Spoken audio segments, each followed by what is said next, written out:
Sa sobrang inosente ni Abby, idagdag pa na nung read no write siya. Hindi ko alam kung paano niya maimamanage na gumawa ng kwento. Ano nga palang ginagawa mo rito? Humakbang na ako pabalik sa table ko para maituloy ng ginagawa ko kanina. Hindi ka man lang nagsabi na pupunta ka. Paano ako magsasabi kung hindi mo nga ako nire-replyan? Naupo siya sa couch na nasa gitna ng office ko.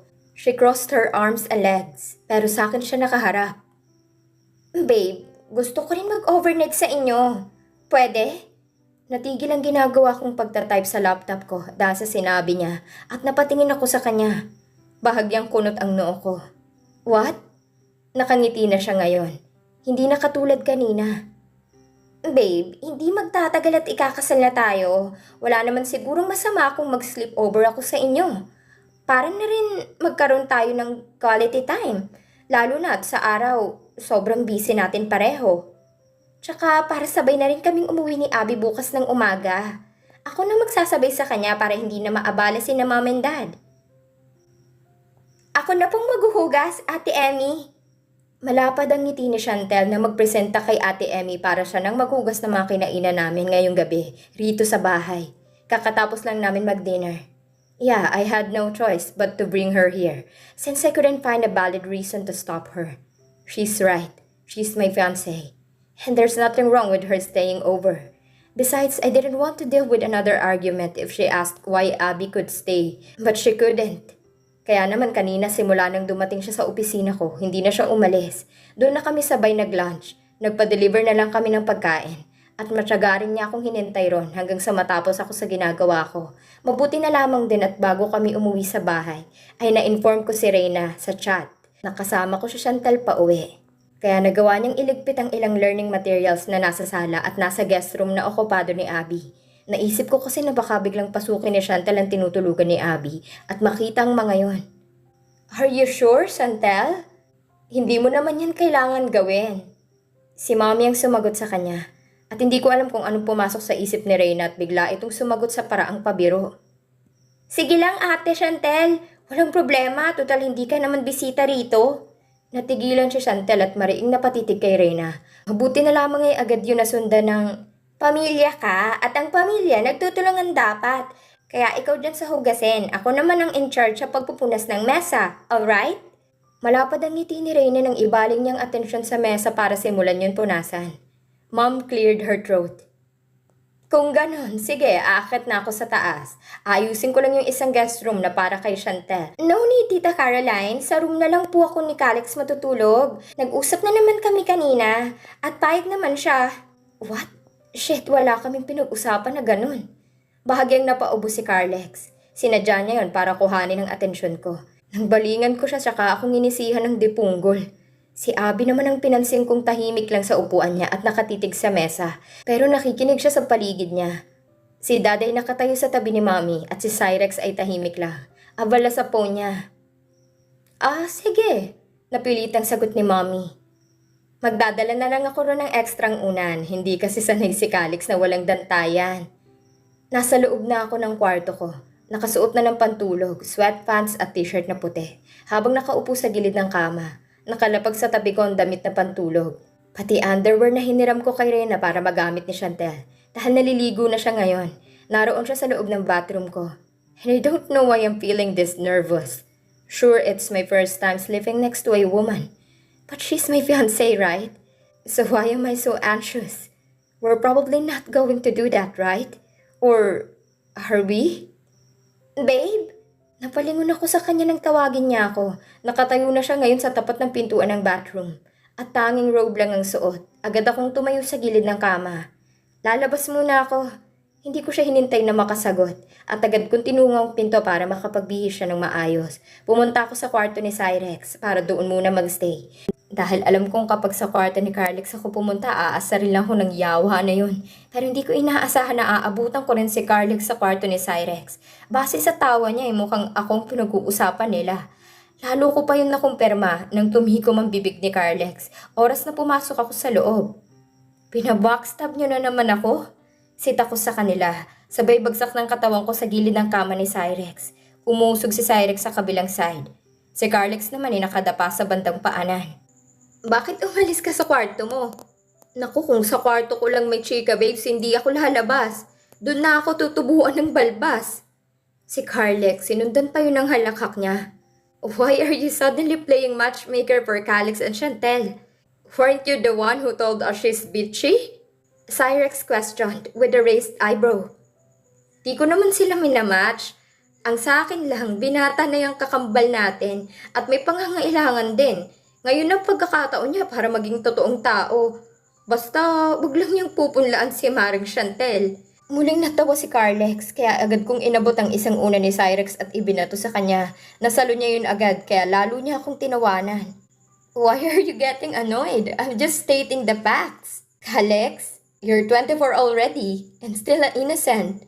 Do you know that men can develop health issues if they don't release? Gago talaga tong hopya na to. Sino pa nagsabi sa kanyang hindi ako nagre-release? Di mo naman kami katulad, Carlex. Kami kaya pa naman namin magtiyaga at magsariling sikap. Ganti sa kanya ni Cyrex. Natawa ulit si Carlex. Mga men, makinig kayo. Iba pa rin yung pakiramdam kapag sa babae nyo ginagawa. Ako nga, namimiss ko na. Medyo matagal-tagal na rin. Kaso walang booking. Mga 1 week na siguro. You're such a verb, Carlex. Naiiling na sita sa kanya ni Cyrex. Pero bago pa makabanat si Carlex, tumunog ang cellphone ko sa bulsa. Kaya tumahimik muna sila dahil dinukot ko yon. Sino yan? Usisa ni Carlex. It's Chantel. I mouthed. Speaker mo, men. Natatawang utos sa akin ni Carlex at hindi ko alam kung bakit sinunod ko si Gago. Babe, where are you? Bungad sa akin ni Chantel dahilan ng pagngisi ni Carlex. Nasa kwarto ni Cyrex. Balik ako dyan maya-maya. Okay, babe. After that, I ended the call immediately. Yeeha! Babe pa nga! Panunokso ni Carlex. Daig pa nitong bulating inasinan sa likod ng katawan. Anong nararamdaman mo kapag tinatawag kang babe ng fiancé mo? Hindi ba kinikilig yung ano mo? Hindi ko siya sinagot. Nailang akong tumayo sa kama para puntahan si Chantel sa kwarto ko.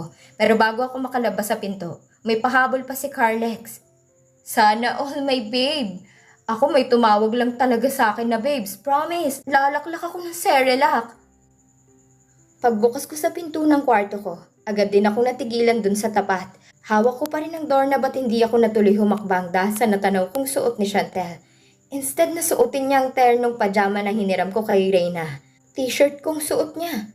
Mukhang nanguha siya sa cabinet ko. There shouldn't have been anything wrong with that. But the problem was, she was only wearing a t-shirt that reached down to her thighs, just enough to cover her underwear. Besides that, she wasn't wearing anything else below. Sorry babe, hindi kasi ako sanay magsuot ng damit ng iba. Pero tong t-shirt mo, okay naman. Mas komportable ako rito. Ngumiti siya ng malapad. Nag-aalinlangan man ay napilitan na akong pumasok sa loob at kinabig kong pinto pasara. Hindi ko yun nilak. Dumiretso ako sa kama at pumesto na sa gilid para magkaroon siya ng space. But instead of lying down beside me, she walked over to the door and locked it herself. Damn! Why did she lock it? I never locked my room. Babe, papatahin kong ilaw ha. Hindi kasi ako sanay matulog ng maliwanag. Hindi na ako nakakibupa dahil agad niya nang pinatay ang ilaw. Mabuti na lamang at nakahawi ang kortina sa bintana. Kaya naman kahit papano ay may kaunting sinag na nanggagaling sa labas, sa buwan. Kaya nakahakbang siya ng maayos pabalik sa kama. She climbed onto the other side of the bed. And I didn't expect her to move closer to me and wrapped her arms around my body. I could clearly feel her front under the thin fabric, since she wasn't wearing any inside. Then she slightly buried her face into the side of my neck as I lay straight on my back. Babe, you smell so good. Bulong niya at parang nagtayo ang lahat ng balahibo ko sa katawan nang gumapang ang isa niyang kamay sa dibdib ko pababa sa tiyan, sa puson, and I was immensely relieved when it moved back up to my chest instead of going further down. Babe, kiss me, she whispered again. Before I could react, she pulled my face toward hers and claimed my lips. She tried to slip hers into my mouth, and I let her. I let her devour me. Nararamdaman ko ng pagre-react ng katawan ko dahil kasabay ng kiss namin ay ang paggapang muli ng isa niyang kamay sa katawan ko hanggang sa inabot niya ang isa kong kamay at kusa niya yung pinapagala sa katawan niya. Damn it! You can touch me, babe. It's okay. I'm yours. She whispered again in a husky tone. Hindi ako kumibo dahil naroon ang kamay ko sa harap niya. Sinubukan ko yung pisilin na bahagyang nagpaungol sa kanya. Habang ginagawa ko yung nagpatuloy ang paghalik niya sa akin. Hanggang naramdaman kong isa niyang kamay na bumaba na doon. Babe, you're hard. Madilim pero parang nag-i-imagine kong nakangisi siya sa akin. Paanong hindi yun magiging ganun sa ginagawa niya? Let me take care of this tonight, alright? Hindi pa man ako nakakasagot ay mabilis siyang bumangon. Because of the moonlight filtering through the window, I could still see what she was doing. She positioned herself in front of my legs, and I was startled when her hands moved to the waistband of my sweatpants. She pulled them down, along with my insides. Anong gagawin niya? My body jerked a little when I felt her hand on my thigh, moving towards mine. When she finally grasped it, I closed my eyes tightly, especially as she began to move her hand up and down. Napaawang lalong bibig ko dahil sa halip na kamay niya lang ang naglalaro roon. Ay iba na ngayon. Damn it! Alam mo kung bakit? Dahil next year pa mag-18 si Sugar Pops.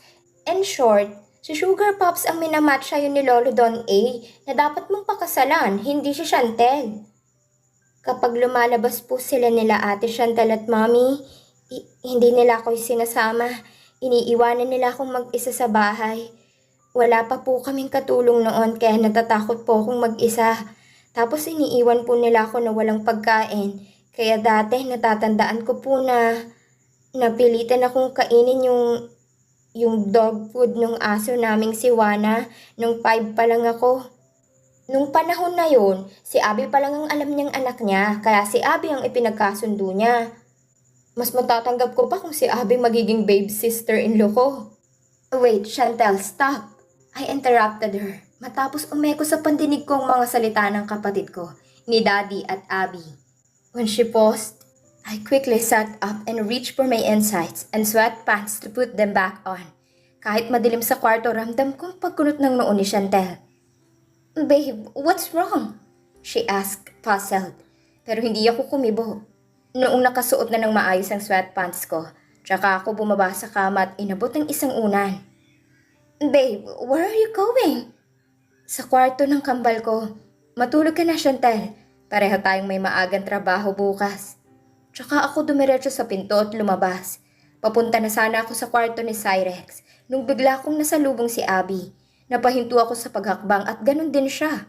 May bitbit siyang baso ng gatas. Hindi kasi ako makatulog. Mahina niyang sabi nung napansin niyang nakatingin ako sa gatas niya. Nakita akong napasulyap din siya sa dala kong unan. At kahit hindi siya nagtatanong, hindi ko alam kung bakit pakiramdam ko ay kailangan kong magpaliwanag. Lilipat ako sa kwarto ni Cyrex or ni Carlex. Depende kung sino sa kanilang nag-iwan ng pinto na hindi nakalak. Kapag parehong nakalak, sa isang guest room ako matutulog. Bahagya siyang napatango kahit na mukhang wala naman siyang pakialam kahit pa saan ako matulog ngayong gabi. Sige, humakbang na siya para lagpasan ako nung narinig kong sumara na ang pinto sa guest room na okupado niya. Tsaka pa lang ako humakbang papunta sa kwarto ni Cyrex. The door was locked, so I had to move into Carlex's room where the door was open, leaving me no other option but to enter. Anong ginagawa mo rito? Ba't may dala ka pang unan? Nag-alsabalutan ka? Natatawa niyang tanong sa akin nang makita ako. Nakahiga na siya sa kama niya pero gising pa't abala sa cellphone. Nanonood ng mga reels. Imbis na sagutin, hinagis kong unan ko sa kama niya. Nasaan yung sleeping balm mo? Yung binili natin sa Thailand? I asked. I have one too, but it's in my room. And I'm not in the mood to go back there after what happened with Chantel. Nariyan sa drawer. Agad kong binuksan ang drawer niya at hinanap doon ang balm. Pagkakita ko, lumabas muna ako sa kwarto niya. Tinungo kong guest room na okupado ni Abby at noong nasa tapat na ako ng pinto, napalunok ako tila nagdadalawang isip. What am I doing here? Bahala na. Kumatok ako, mahina lang. 2 beses. Makalipas ang ilang sandali, pinagbuksan niya ako. Nagulat pa siya nang makita ako. Kuya Kalex? Di ba sabi mo hindi ka Shit, Agad akong humakbang papasok sa kwarto niya at mabilis na isinara ang pinto dahil narinig kong pagbukas ng pinto sa kwarto ko at alam kong si Chantel yon. Hindi niya ako pwedeng makita na nasa tapat ng guest room kung nasaan si Abby dahil sigurado magseselos na naman siya. Kaya ang naisip kong paraan ay magtago sa loob. Nakasandal ako sa likod ng pintuan habang si Abby ay nasa tabi ko. Halatang nagulat at naguguluhan siya sa ginawa ko. Natanaw ko ang baso ng gatas niya sa ibabaw ng beside table. Napangalahati niya na yon. Saglit lang ako rito, Abby. Kapag nakabalik na ang ate mo sa katok sa pintuan, natigilan ako sa pagsasalita dahil sa dalawang magkakasunod na katok sa pinto. Kasunod ang boses ni Chantel. Abby? Shit. Nagbaba ako ng tingin sa door handle at kahit papano ay napanatag ako nang makita kong nakalak yon at hindi niya basta-bastang mabubuksan. Kuya Kalex, magtago ka muna. Mahinang sabi ni Abby, bakas din ang pagkataranta sa mukha niya. Pero gayon pa man, sumunod ako. Mabilis akong humakbang palapit sa kama at sinikap kong pagkasyahin ang sarili ko sa ilalim. Dahil kung sa banyo ako magtatago baka maisipan yung pasukin ni Chantel. Noong nasa ilalim na ako narinig ko ng pagbukas ng pinto. Ang footsteps ni Chantel papasok at ang muling pagsara ng pinto. Saglit na katahimikan ang namagitan bago ko narinig ang boses ni Chantel. Kumusta ka rito? Okay lang ate. Okay? Hindi yan ang gusto kong marinig. Kumusta ka sa kanila? Sinusunod mo ba lahat ng bilin sa'yo ni mommy at daddy? Itinitikom mo ba ang bibig mo? Opo. Good. Tandaan mo, Abby ha. Wala kang pagsasabihan ng lahat ng nangyayari sa'yo sa mansyon. Ang dapat mo lang sabihin sa lahat na nagtatanong sa'yo ay okay ka. At maayos ang kalagayan mo ron. Kapag inilaglag mo si mommy at daddy, siguradong hindi mo magugustuhan ang magiging kapalit nun. Naiintindihan mo? Opo, ate.